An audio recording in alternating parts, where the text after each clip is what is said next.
Quando o Brasil foi descoberto em 1500, o seu território já estava delimitado pelo Tratado de Tordesilhas, que nesse momento dividia o mundo entre Portugal e Espanha. Mas não era só isso, então bora lá descobrir.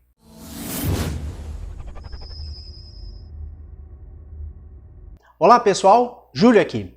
O Tratado de Tordesilhas foi concluído em 7 de junho de 1494 para dar fim à questão envolvendo a posse das terras recém-descobertas entre Portugal e Espanha.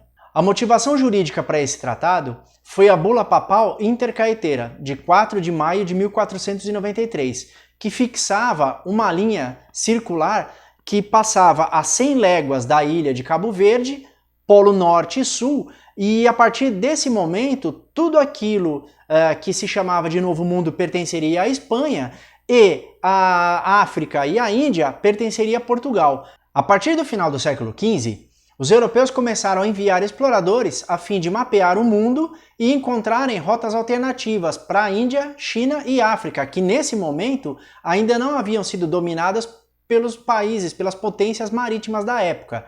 E nesse momento, Portugal e Espanha estavam à frente nas navegações.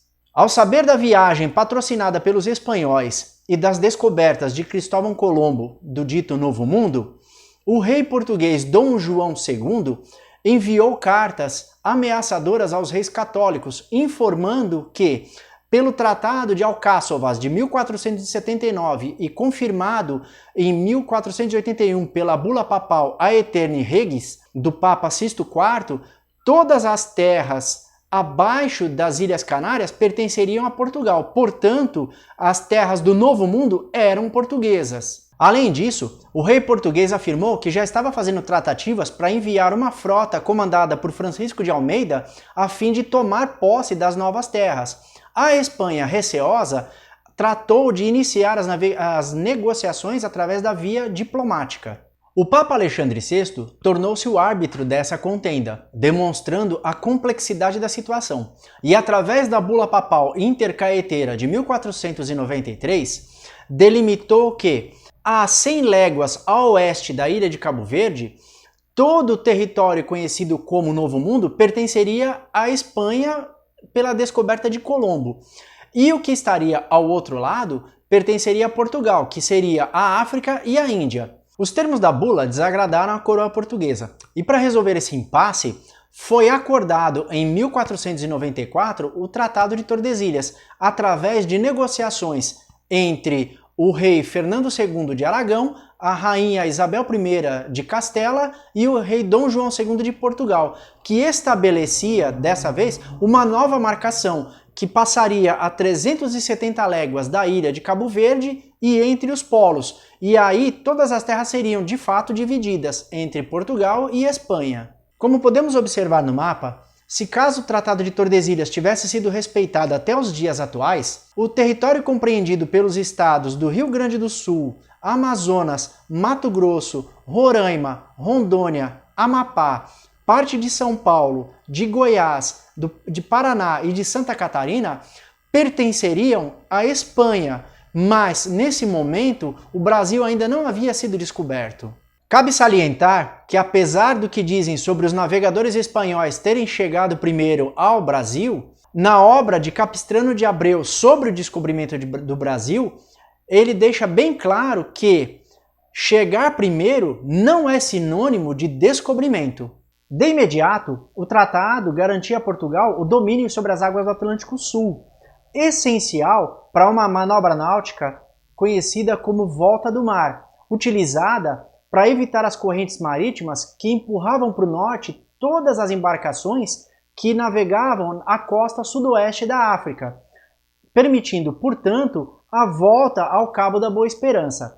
E no período compreendido entre 1497 a 1499, Vasco da Gama conseguia, enfim, chegar às Índias. A expedição portuguesa, capitaneada por Pedro Álvares Cabral, atingiria a costa brasileira em 22 de abril de 1500, mas outras potências marítimas, França, Inglaterra e Países Baixos, questionavam o porquê da partilha do mundo entre os países ibéricos. E a partir desse momento, várias embarcações desses países começaram a aparecer na costa brasileira. E eles, além de fazer um contrabando de mercadorias, eles ainda se aliaram com os índios contra os portugueses, o que levou a Portugal a estabelecer, num primeiro momento, as capitanias hereditárias e, num outro momento, os governos gerais. Durante a União Ibérica, os portugueses se expandiram de tal forma na América do Sul que, em 1680,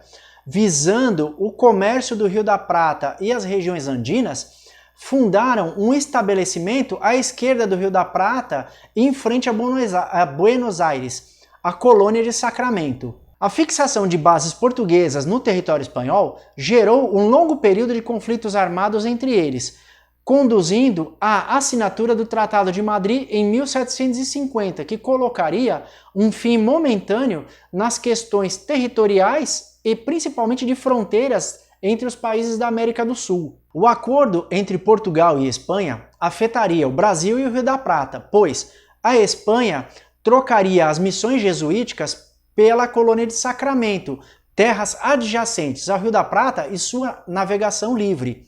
Mas os conflitos continuaram e em 1777 o Tratado de Santo Ildefonso foi assinado a fim de sanar os conflitos na América do Sul e estabelecer a fronteira entre as colônias espanholas e portuguesas. Muitos outros conflitos aconteceriam por diversos motivos. Por exemplo, as guerras jesuíticas, a Guerra da Cisplatina, a Guerra do Paraguai, mas estes serão assuntos para os próximos vídeos. E, se você gostou do conteúdo exposto até aqui, não deixe de dar o seu like, se inscrever no canal, ativar as notificações e comentar, pois só assim você pode ajudar o canal a ter uma projeção melhor e um engajamento melhor no YouTube e nos ajudar a poder trazer muito mais conteúdos para vocês. Valeu!